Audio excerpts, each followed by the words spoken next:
पिंपरी चिंचवडमध्ये अवकाळी पावसानं हजेरी लावलेली आहे। सकाळपासूनच शहरामध्ये सूर्याचा आणि ढगांचा एक खेळ सुरू होता आणि दुपारच्या वेळेस अचानकपणे पावसानं हजेरी लावलेली आहे। आता मी महानगरपालिका परिसरात आहे।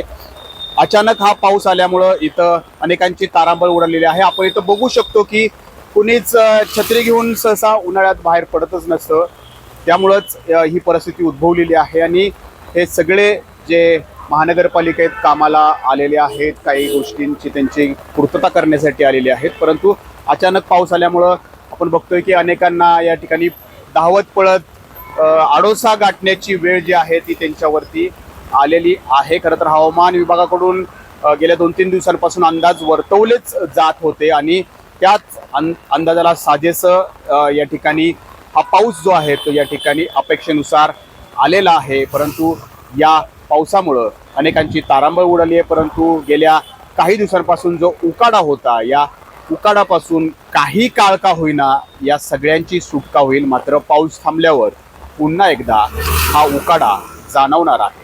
कॅमेरामन शैलेश जाधव, नाजिम मुल्ला, एबीपी माझा, पिंपरी चिंचवड। एबीपी माझा, उघडा डोळे बघा नीट।